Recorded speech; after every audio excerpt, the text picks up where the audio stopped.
So Garb here is arguing that Christians should vote for Kamala Harris instead of Donald Trump. So let's actually go through his arguments and see if he's making a good point. Okie dokie, I'm listening. Tried to violently overthrow the government after he lost the last election. He expressed support for hanging Mike Pence, his own vice president, because Pence refused to help Trump overthrow the fair election, which Trump undisputably lost. Trump has said he will be a dictator on his first day in office if he wins. He's talked about using the U.S. military to go after his political opponents. He said he wanted his generals to be more like Hitler's generals. Trump has praised and gushed over foreign dictators, talking about how great they are. John Kelly, who is Trump's chief of staff, has openly called Trump a fascist. So half of that is just not true or is extreme hyperbole. This isn't false. It's not hyperbole. It's just directly what Trump has said in interviews. Let's see. I think the bigger problem is the enemy from within, not even the people that have come in and destroying our country. By the way, totally destroying our country. The towns, the villages, they're being inundated. But I don't think they're the problem in terms of election day. I think the bigger problem are the people from within. We have some very bad people. We have some sick people, radical left lunatics. And I think they're and it should be very easily handled by, if necessary, by National Guard, or if really necessary, by the military. Adam Shifty Schiff, who's a total sleazebag, is going to become a senator. But I call him the enemy from within. And it is the enemy from within, and they're very dangerous. The more difficult are, the Pelosi's, these people, they're so sick. And they're so evil. So there's Trump on camera speaking about elected officials as the enemy within who potentially he will need to use the U.S. military against. Under no circumstances, you are promising America tonight, you would never abuse power as retribution against anybody. Except for day one. And Donald Trump is certainly not a fascist, much less a textbook fascist. Historians who are experts in fascism, like Richard J. Evans, the people actually writing the textbooks, disagree with this take. So here this creator has just cherry-picked a few experts and ignored all those who disagree with him. For instance, Robert Paxton is an expert on fascism and originally resisted calling Trump a fascist, but after January 6th, he changed his mind. Timothy Snyder, who's a Yale professor of history, has also commented on Trump's fascism and spoken about Trump leading us towards a fascist country. Federico Finkelstein, sorry if I mispronounced that, has also stated that Trump has also called Trump's actions blatant forms of fascism that cannot be enabled or accepted. So it's pretty interesting that you find like the one guy who says what you want him to say and you just ignore everybody else. And also trying to get Trump off on a technicality about the definition of fascism is like a really bad to argue when it comes to political candidates. Hey everybody, I know that my candidate is like threatening to, use military force against his political opponents and is saying he's going to be a dictator, but technically that's not the definition of fascism. Like, not a big win, my man. You could certainly make an argument that he's an authoritarian. But then you have to compare Trump to Kamala Harris, who is certainly very authoritarian herself. Back when she was a politician in California, a federal court ruled that the prisons were overpopulated, and she needed to release a bunch of non-violent offenders. She was almost found in contempt because she refused to do this because she wanted to use the prisoners as cheap labor to fight wildfires. Couple of things here. First, the article behind him does not say everything he just said. There was a lot of editorializing going on there on his part. Second, let's get the facts straight.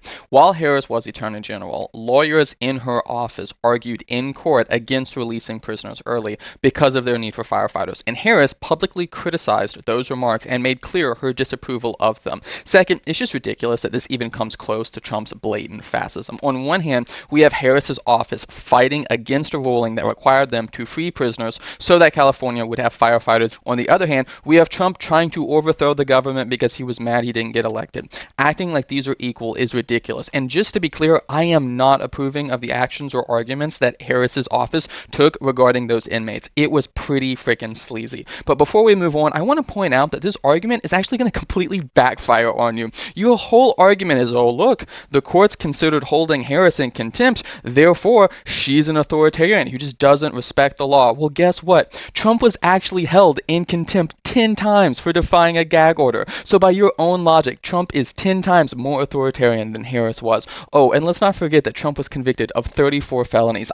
The Biden administration, her administration, has abused used the FACE Act and violated free speech numerous times. So this is just blatant misinformation. So the FACE Act is a law which prohibits pro-life protesters from standing in front of abortion clinics and harassing people as they come in, yelling at them, blocking entrances, things like that. And the instances that he just referenced by throwing up an article behind him are instances in which pro-life protesters were doing those things, and as a result, they suffered the consequences of that law. Now, whether or not you like that law isn't the question here. That's the law, and that law was enforced by the federal courts in the areas where those offenses happened, so no. I also just want to point out the blatant hypocrisy here. So if Harris goes against federal law because she thinks it's in the best interest of her, state, she's authoritarian. But if these pro-life protesters go against the laws that are in their states and they face consequences for it, all of a sudden that's authoritarian. Make up your mind. It's either authoritarian to blatantly go against the law or it's not, but you can't have it both ways.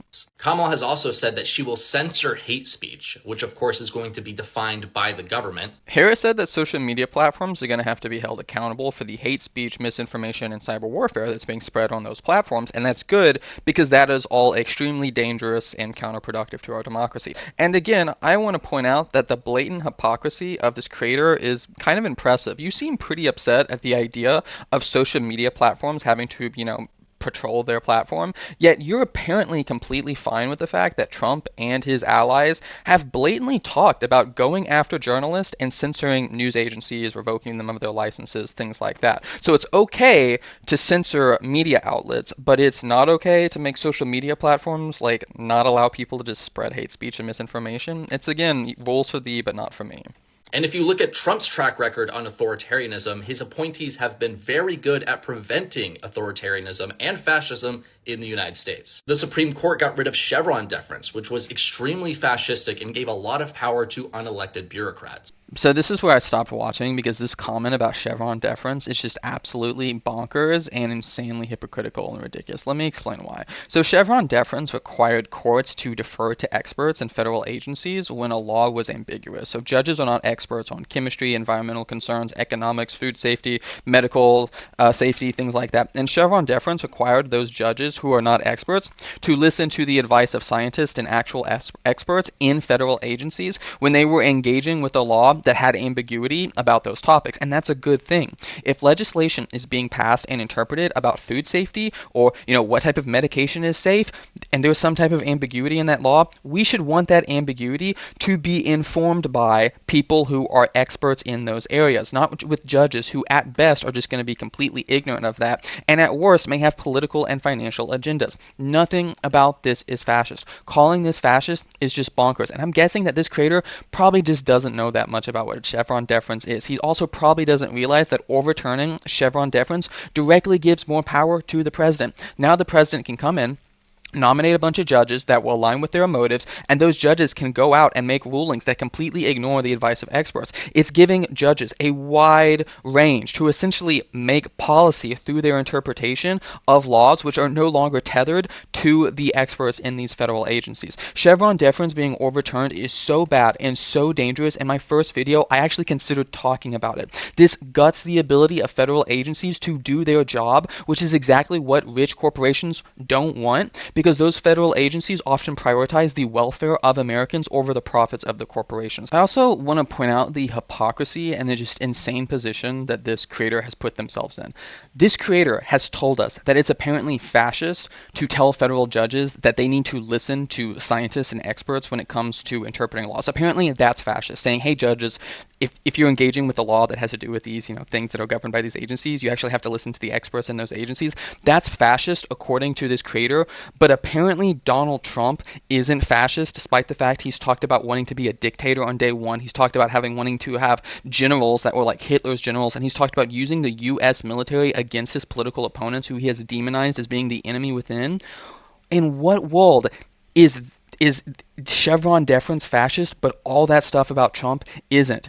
And this is what Trump supporters, this is how they have to contort themselves. This is how they have to make sense of their position. They will strain a gnat when it comes to Harris or some policy under Biden, but they will turn around and they will happily swallow 12 camels when it comes to stuff that Trump has done. And so I'm just going to conclude this video by saying, again, I think it's clear to anyone who's being honest and is actually looking at all the data that Trump is a fundamental threat to our democracy. He's going to make changes that are going to be long-term detrimental to our society. So please go out and vote for Kamala Harris, because even if you don't like the things she's done, I don't like all of her policy either. It's better than getting Trump into office.